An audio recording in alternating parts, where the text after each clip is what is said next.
Bonsoir Christophe. Alors, tout d'abord, joyeux anniversaire. Les joueurs ce soir t'ont fait un beau cadeau avec cette victoire.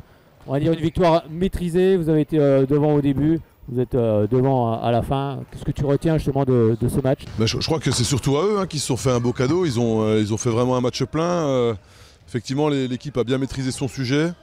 A été juste dans l'engagement, dans les ingrédients qu'elle a mis dans le match et puis sur la maîtrise des projets qu'on s'était fixés. C'est doublement une satisfaction parce qu'on s'était fixé comme objectif de gagner, mais surtout aussi de reprendre le goal average particulier contre cette équipe et on a rempli le double objectif. Donc c'est un match qui nous fait faire un grand bon classement et je pense qu'on se rapproche aussi aujourd'hui d'un classement plus en relation avec le potentiel de l'équipe.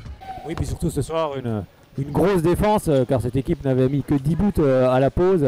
C'est vraiment voilà, ce qu'il faut retenir aussi ce soir, c'est une grosse défense. Ouais, ça fait quelques matchs, je pense qu'on a commencé à trouver une ossature défensive. Je crois que les joueurs commencent maintenant à intégrer le dispositif. On a aussi bénéficié d'un très grand gardien ce soir. Donc c'est une vraie victoire collective, je pense. La défense, le gardien, l'attaque. Je crois que tout le monde a apporté sa pierre à l'édifice. On a vu aussi des choses propres en attaque. Alors on a encore quelques déchets, ça c'est le péché de l'équipe. Et c'est un peu le manque d'expérience et de jeunesse. Mais globalement... Voilà, c'était important de réussir à ne serait-ce que gérer bien la dernière minute pour passer à +8 et prendre le goal average particulier. C'est là aussi qu'on voit que ce groupe prend de l'expérience au fur et à mesure. C'est justement dans ces moments-là.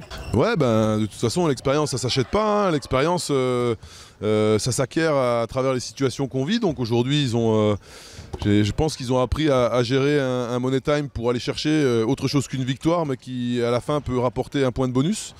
Et souvent, voilà, on peut se relâcher en se disant on a acquis la victoire, on peut se laisser un petit peu euphoriser par l'environnement. Ils sont restés concentrés dans la dernière minute, donc c'est bien. Oui, parce qu'il faut retenir, c'est aussi de la constance durant tout un match. C'est vrai que vous aviez battu le deuxième ici, vous avez perdu à Billière. C'était un peu en courant sinusoïdal. Maintenant, il faut s'appuyer là-dessus justement pour remporter les prochains matchs. Je pense pas qu'on soit sur courant sinusoïdal parce que Billière aujourd'hui, si on prend le classement sur les 10 derniers matchs, ils sont deuxième. Donc c'est une équipe en pleine bourre et on a bien rivalisé avec eux. On s'est un peu écroulé physiquement dans les 5 dernières minutes. Mais globalement, on est au coude à coude tout le match. On est même devant en première mi-temps. Donc je crois pas que ce soit sinusoïdal. Alors toujours un petit peu, mais en tout cas les montagnes sont moins abruptes et puis les sauts d'humeur un peu moins grands. Donc on avance un petit peu sur la maîtrise et la régularité, mais voilà, je trouve qu'on se rapproche un petit peu du potentiel, d'utilisation du potentiel de l'équipe. Oui, je parlais surtout de la constance durant tout un match, pas forcément sur les derniers résultats. Bon, maintenant il y a 2 déplacements enchaînés, il y a Istres aussi, ça fera un gros déplacement. Cournon avant de revenir ici face à Angers. Oui, de toute façon ce championnat-là, on sait qu'il laisse pas de répit, hein, donc voilà, mais on a fait...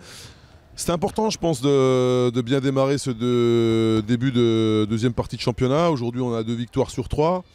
On avait un calendrier pas simple, on recevait le deuxième. On allait dans une forteresse de la Pro League contre une équipe en pleine bourre. On recevait ici aujourd'hui une équipe de Valence, qui est une équipe qui accroche toutes les équipes. Et on a une victoire qui est probante. Je me demande même si c'est pas leur plus grosse défaite de la saison. Donc voilà, ça montre qu'on avance. Et c'est bien, on va aller à Istres avec de l'ambition, on verra ce qu'on peut faire là-bas. Quand on regarde ce groupe, le groupe byzantin, on voit quand même qu'il a un gros potentiel. C'est ce que tu disais justement en conférence de presse d'avant-match, il y a C-Up et Sedan. Bon, ce soir il y a eu plus de Up. C'est vrai qu'il y a vraiment on sent vraiment un gros potentiel. Ouais, il y a beaucoup de qualité, beaucoup de potentiel. Maintenant, parfois j'ai l'impression qu'il y en a un peu trop presque et que ça déborde un peu de partout, mais voilà, on arrive un petit peu à canaliser les choses et ça c'est plutôt bien. Merci beaucoup Christophe et puis on se retrouve très bientôt ici le 8 mars face à Angers. Merci, bonsoir.